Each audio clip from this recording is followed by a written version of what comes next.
Let's move to the next thing I want to show you today. And that is what each exercise does. So we have basically 4 exercises. Excuse me.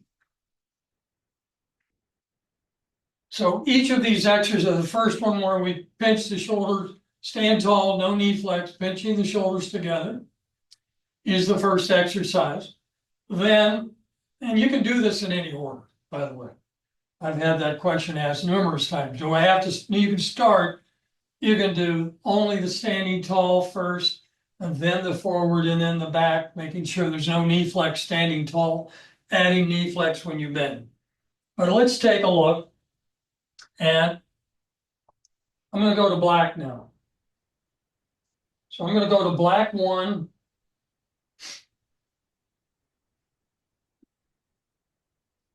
And I'm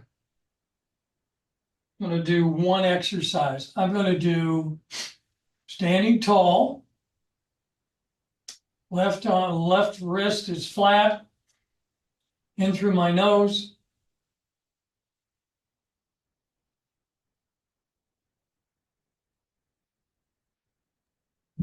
Okay.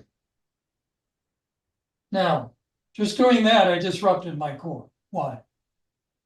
Because this one exercise only does one thing. So standing tall, I mentioned this a moment ago, is a measure of the rotational plane on the back side, on the back. This is a measure of the rotational plane on the front. So if I add knee flex, that's a measure of the front. I stand tall, that's a measurement of the back. And you'll notice something interesting. Look at my hands, if you would, on black 1. You can see this ideally. You can see how see the internal rotation of my left hand here. Okay. My hips are rotated. And what you will tend to get is as the hips rotate, hand turns in on that same side. So notice my right hand, notice my left, add knee flex, look how my hands even down. So when my hips are square, my hands are going to hang the same. Okay.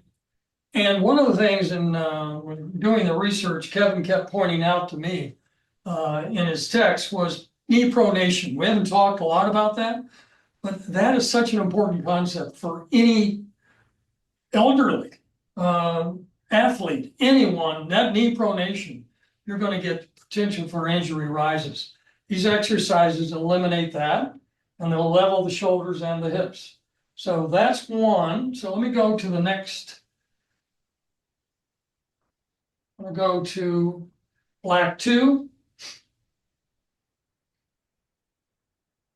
And I'm square here. So I'm going to do just standing tall on black 2, same exercise.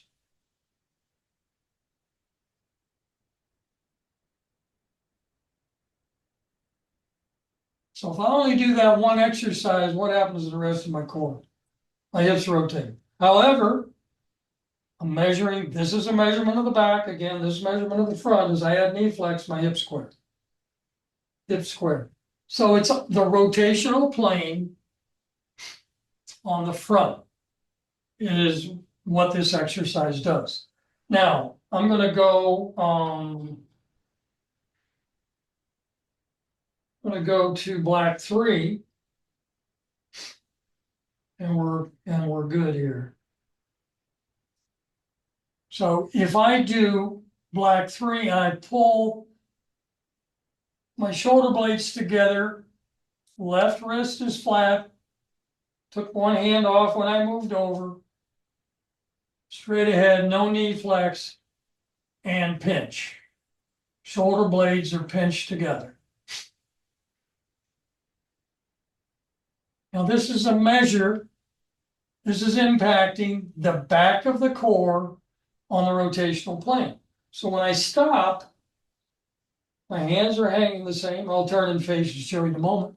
When I add knee flex, I haven't done the front. I've only done the back. So to do the front, let me show you face on here.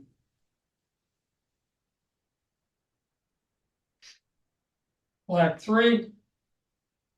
Saying, look at my hands now. So I had knee flex, this hand turns in, this one stays square because my hips are rotating, because I haven't done the front. So you catch up here, and I'll do the front now on black 3.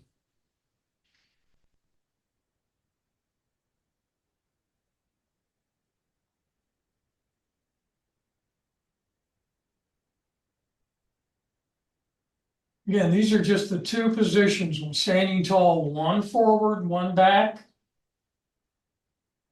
And my hips are already square, standing tall, but they rotated when I had knee flex. So that time I did the front. Now I have balance. I have front and back balance on the rotational plane.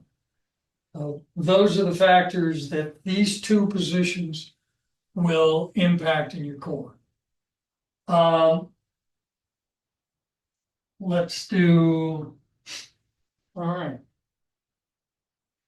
So this is black 1. I haven't done the front, I'm sorry, I haven't done the back. So I'm going to do the back and get squared up on black 1. I feel my hips rotate as I do the exercise. And your students, your student need to be extremely relaxed when doing these exercises.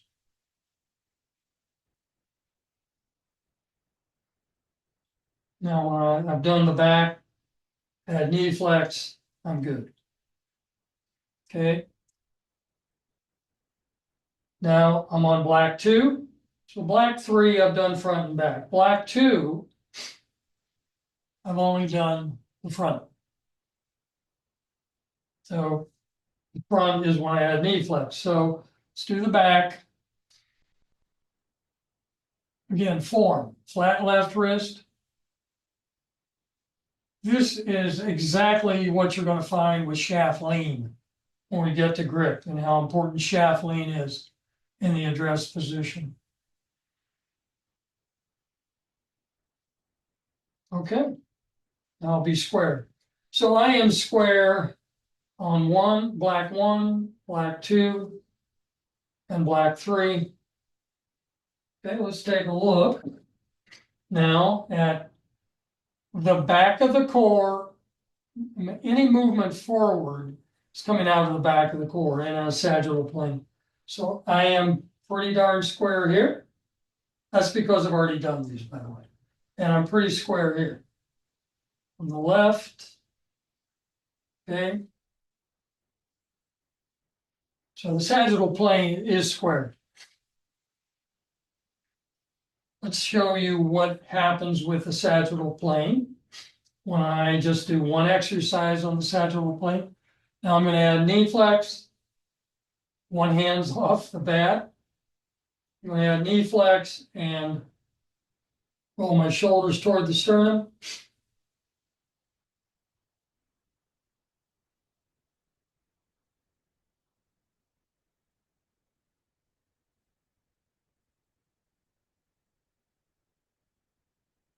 Now, this is actually impacting the front of my core on the sagittal plane, not the back. Squeezing forward, all the isometric pressures on the front side of my core. So I'm square here, I'm square here. So I have not done the back sagittal plane. When I take a step forward, now I'm going to get a rotation. This is the way you're going to begin. I was already square. If I take a step back on black 1, I'm squared, and I will be. If I take a step forward, because I haven't done the back, hips rotate. Take a step back, I stay square. So I've done the front. Now I'm going to do the back, which is going to impact the step forward.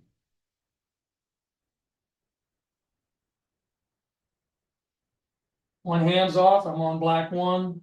Add the trail hand and lean back with knee flex.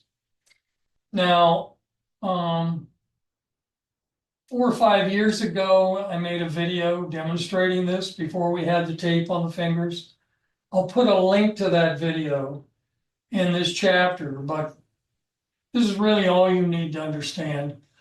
And if your students say, why do I have to do all four of these? Well, this is why. In the process, we've only talked about really two planes of motion, sagittal and rotational. So now that was the back. So if I take a step forward, now I'm square. I take a step forward and I'm square. If I go to black 2, add knee flex, I'm good. Stand tall, I'm good. But I have disrupted my core in the sagittal plane, both forward and back. So that's when I need to do all 5. And I'm not going to spend your time this morning going through all 5. If you understand each of those positions and what they do, if your students ask, and if I'm one of your students, I'm going to ask, well, why do I need to do all those? Why do I have to do all 5? And if you have an inquisitive student, you can show them. I also have students, as I mentioned before, they don't care as long as it changes performance. And it will, and you can tell them that the longer they hold these positions, the longer it's going to last. And no, you can't just do the rotational plane and be fine, because you're still going to create imbalances through the core. So for this morning's education, the goal was really to announce that we're golden, where you can use any handle size now, no matter what. And I would take it by sport. Please remember, if you're telling your student they can use their club, I would have them hold it from this end. Otherwise, you give them the club this end, from this end, they'll tend to assume whatever grip. And they may not have a flat left wrist, or the trigger finger may not be where it's supposed to be. But a baseball grip with all 10 fingers touching, and if they hold the club this way, it'll be easier, and they can go right through and do it all, pulling it back. So if you're working, even use a tennis racket, use a baseball bat, a golf club, whatever sport or activity you can do. All you need now are the 15 stance widths, and all your student needs are the 5 that fit their zone. And they'll be good to go in a little over 3 minutes.